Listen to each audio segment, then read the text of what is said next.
না এনার সাথে আমার দেখা হয়েছে সামনে এই দিদিভাইয়ের সাথে আমার দেখা হয়েছে ট্রেনে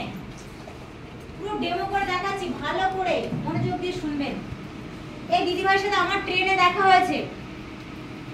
আমি ওনাকে কিভাবে বলি ইনভাইটিং করি সমস্ত কিছু আপনাদের ডেমোনস্ট্রেশন দেখাচ্ছি দিদিভাই কেমন আছেন ভালো আছেন কোথায় যাচ্ছেন আমার একটু খারাপ আছে আমি ডাক্তার কাছে যাচ্ছি আচ্ছা ডাক্তারের কাছে যাচ্ছেন খুব ভালো তো কোন ডাক্তারের কাছে যাচ্ছেন আমি এলাকাতে একটা ডাক্তার এখানে দেখাই সেখানে সেই সাথে যাচ্ছি ও তো আপনি ওখান থেকে কি আগে দেখিয়েছেন না আমি নতুন যাচ্ছি নতুন যাচ্ছেন আচ্ছা কারো সোর্সে যাচ্ছেন নাকি আমি একা একা একজনের থেকে মানে জেনেছি এই ডাক্তার ভালো হয় সেখানে আমি নিজের থেকে যাচ্ছি আচ্ছা বুঝলাম আপনি ফার্স্ট টাইমই যাচ্ছেন আচ্ছা আমি একটা হেলথের নাম জানি যেটা হলো গ্রিন থেরাপি ট্রিটমেন্ট ওখান থেকে প্রপারলি একটা মানুষের সুস্থ হওয়া যায় আমি তো জানি না যে আপনার কি সমস্যা হয়েছে বা আপনি কি প্রবলেমে ভুগছেন তো ওখান থেকে পুরোপুরি বিনা অপারেশনে চিকিৎসা করা যায় আপনি সেরকম যদি চিকিৎসা হতে চান এবং পুরোপুরি সুস্থ হতে চান তাহলে ওখানটা একবার গিয়ে দেখতে পারেন তাহলে কিভাবে যোগাযোগ করবো আপনার সাথে কিভাবে যোগাযোগ করবেন তাও হয়তো ঠিক আছে আমি তো ওখানে সেরকম চেনা পরিচিত কয়েকজন আছে আপনি আমার কন্ট্যাক্ট নাম্বারটা নিয়ে রাখুন আপনি আমাকে ফোন করবেন আমি কিন্তু সেভাবে ব্যস্ত থাকি আপনি একটু সন্ধ্যাবেলায় ফোন করবেন আমি আপনাকে বলে দেবো আমি ওখানে যোগাযোগ করিয়ে দিতে পারবো ঠিক আছে আচ্ছা দেখুন আজকে উনি কিন্তু পুরো সিম্পল কোশ্চেন করেছে সাধারণ মানুষ কিন্তু এরকম কোনো কোশ্চেন করে না হ্যাঁ কি না উনি কি নিজে থেকে করতে চাইছে বা উনি নিজে থেকে ইনভাইটিংটা নিতে চাইছে উনি আমাদের চেনা পরিচিত মানুষ বলে উনি সেই ইনভাইটিংটা নিতে চাইছে ঠিক আছে তো যতটা সম্ভব উনি যে কোশ্চেনগুলো করেছে সেই কোশ্চেনের উত্তর দেওয়া ওনার সাথে একই মত হওয়া উনি কি করে না করে আমি তো সেটা জানি না আমি ব্যস্ত থাকি আমার এটা সমস্যা রয়েছে আমি সেগুলো সমস্ত কিছু বলে দিলাম উনি খুবই সিম্পল কোশ্চেন করেছে তো তারপরেও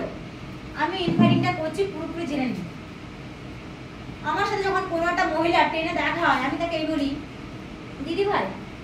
আমি ধরো শান্তিপুরে যাচ্ছি তার সাথে আমার ট্রেনে দেখা হয়েছে আমি পুরো এইভাবে ইনভাইটিং করি দিদি ভাই কেমন আছেন সে বলে তুমি আমাকে চেনো বলছি না না চিনি না আপনাকে এমনি জিজ্ঞাসা করলাম ও আচ্ছা সে বলে যে আপনি কেমন আছেন আমি বলি ভালো আছি আমি বলছি আপনার বাড়ি কোথায় আমি ওনাকে বলি যে আপনার বাড়ি কোথায় উনি আমাকে বলে এই রানাঘাট তখন আমি কি বলি যে আপনি কোথায় যাচ্ছেন বলছে মার্কেটে যাচ্ছি ও আচ্ছা আপনি কি কোনো কাজ করেন বলছে না তো আমি তখন কি বললাম যে আপনি কোনো কাজ করেন না এখন তো সব মানুষই তো একটা কাজের সাথে যুক্ত রয়েছে সবাই তো একটা ইনকামের সাথে যুক্ত রয়েছে কেন কিনা সবারই একটা ইনকামের দরকার একটা ভালো ভবিষ্যৎ করার দরকার সবারই তো উনি বলছে সবারই তো করা দরকার কাজ আর কোথায় আর কাজ পাবো আমাদের এদিকে তো তেমন সেই কাজ নেই শুধু ওই তাঁতের কাজ রয়েছে তাছাড়া তো আর কিছুই নেই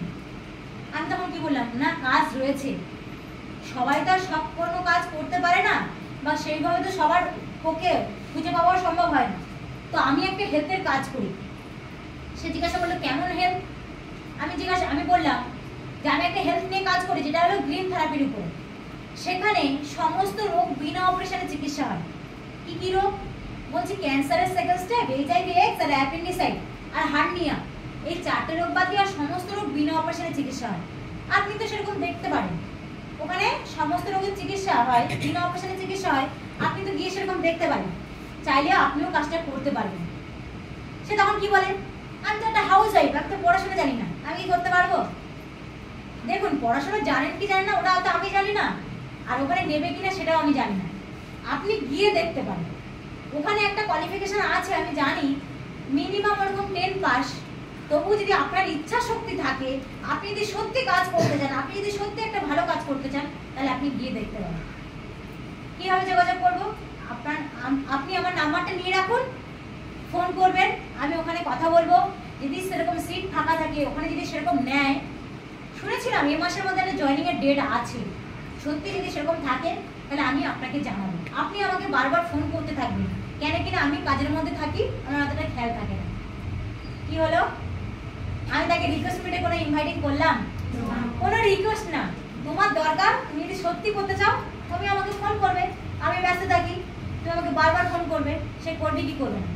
আর আমি যদি তাকে বলি তুমি আমার ইনভাইটিং, আমার নাম্বারটা নিয়ে রাখো, তুমি ফোন করবে, একবার জায়গায় দুবার ফোন করবে, আমি তোমাকে, তুমি ফোন করবে, আমি ফোন কথা বলবো, আমি কথা বলিয়ে দেবো, আমি এই করে দেবো, আমি সেই করে দেবো, সেই ইনভাইটিং নেবে। কিন্তু আমরা ওটাই বেশি করি। কিন্তু এইভাবে তুমি সিরিয়াসভাবে, পুরো সিরিয়াসভাবে ড্রেস কোড চাঙ্গা করবে, করার পরে সিরিয়াস মুডে ইনভাইটিং করবে, সে নেবেই নেবে, নেবেই নেবে, তুমি যাকে বলবে সেই নেবে। আর একটা জিনিস কি, আমরা যখন আমাদের গ্রামের কারুকে ইনভাইটিং করি, আমরা চাই কি যে আমি যে এলাকায় কাজ করছি সেই এলাকার যেন আমরা টপ লিডার হতে পারি, হ্যাঁ কি না? এটাতে সবাই সেইভাবেই তো কাজ করছি। তো আমি টপ লিডার হতে চাই, কিন্তু আমি আগের যে লাইফ ছিলাম সেই লাইফে থেকে যদি বেরোতে না পারি তাহলে টপ লিডার হবো কি করে? আমি আগের লাইফে কি করতাম, কলেজে যেতাম যেরকম সেরকম শাড়ি পরে, কোনো জায়গায় যেতাম যেরকম সেরকম শাড়ি পরে, ওরকম করলে হবে না। ড্রেস কোড পুরো চাঙ্গা করতে হবে, বাড়িতে হোক বাইরে হোক। তুমি যদি গ্রামের লোককেই জয়েনিং করাতে চাও, তোমার এলাকার লোকদের যদি জয়েনিং করতে চাও, তাহলে ওদের চোখে কিছু একটা মানে কি করে দেখাতে হবে। তুমি যেটুকু ছিলে তার থেকে কিছু একটা আলাদা দেখাতেই হবে, তারপরে তারা ইনভাইটিং নেবে, না হলে নেবে না। কেন কিনা ওরা দেখছে যে সকালবেলা তুমি যেটা করতে, তুমি যে যে সমস্ত কাজগুলো করতে বা যে অবস্থায় ছিলে সেই অবস্থায় রয়েছো, কোনো কিছু তোমার চেঞ্জ হয়নি, তোমার কোনো রকম কোনো পরিবর্তন হয়নি, তাহলে সেখানে তোমার ইনভাইটিং নেবে। সে তখন বিশ্বাসই করবে না যে তুমি একটা ভালো কাজ করছো। কিন্তু যদি তোমার মধ্যে যদি একটু পরিবর্তন নিয়ে আসো, ড্রেস কোডে দিতে, বাড়িতে ড্রেস কোডটা একটু ভালো করো, বাজারে লোকে বাজারে গেলে কি করে, লুঙ্গি পরে চলে যায় না, হ্যাঁ কি না? যেরকম শাড়ি আছে শাড়ি পরে চলে যায়, কিন্তু ওরকম করলে হবে না। আস্তে আস্তে তোমাকে পরিবর্তন করার চেষ্টা করতে হবে। যখন তুমি একটা লোকের চোখে যখন তোমার মানে কিছু একটা খুঁত বা কিছু একটা ধরা পড়বে, তখনই কিন্তু সেই তোমার ইনভাইটিং নেবে এবং